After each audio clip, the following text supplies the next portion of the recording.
0868 104 106. Annette is on line one. Good morning to you, Annette. Good morning, Colin. How are you? Not too bad. Now, I need to ask you, are you part of a group? I know that there was a group of parents called Regret, and they've been quite vocal against the HPV vaccine. Are you part of a group of at all? No, not at all. Okay, because I know that I'm going to be talking to somebody from the HSC later on, and they've been out. I'm sure you've heard, and I'm sure you've read that the director of the HSC says people who are against this vaccine and who are vocal about it are engaging in emotional terrorism. What do you think of that?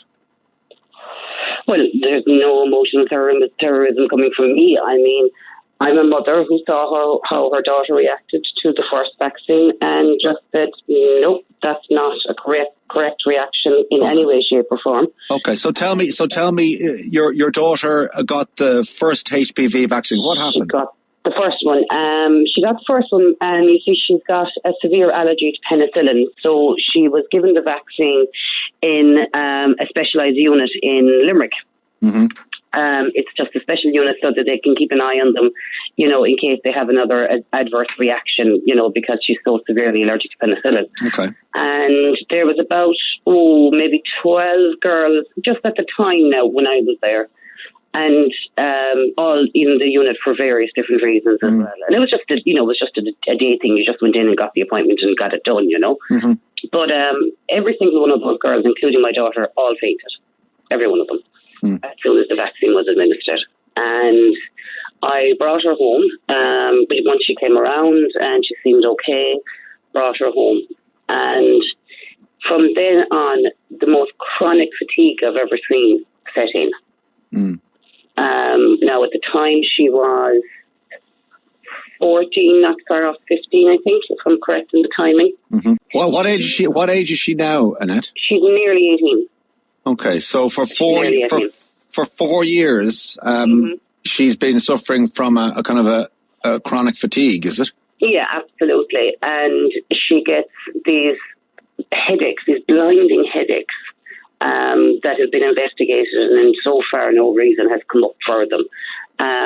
They're not migraines, but yet the only relief she gets is lying down in bed. That's it, dark room bed. No more about it. And they were never there before the vaccine, were they? No, God, no, none at all.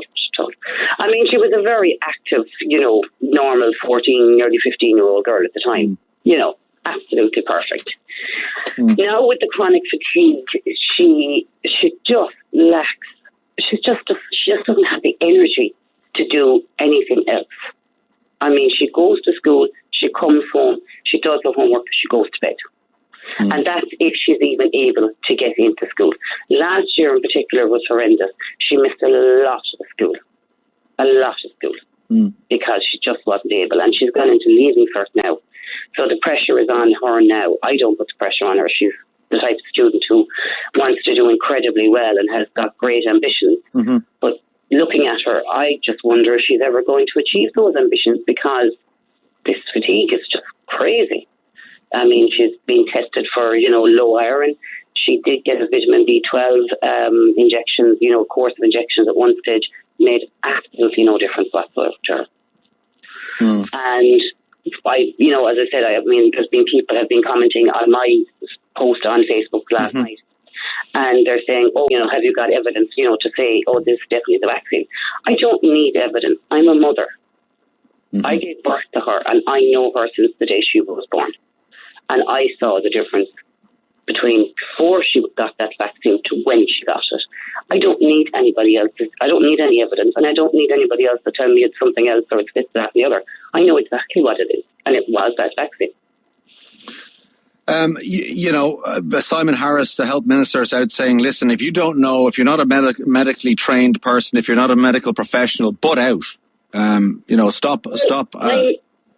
Simon Harris, in my opinion, can butt out of this column for the simple reason is, one, he's not a medical professional himself either. Two, he's younger than me. Three, he doesn't have children. And four, he doesn't know my daughter. So, my opinion of Simon Harris is, you can't say anything. You're being doing, what you're doing is you're being told what to say and you're saying it. And that's it. You don't have any backup to say what you're saying either. Mm-hmm. Have you spoken? I have backup in my daughter, and that's it. Have you spoken to the HSC about this, or anybody? No, absolutely not. Why? Because all they're going to do is turn it back on me.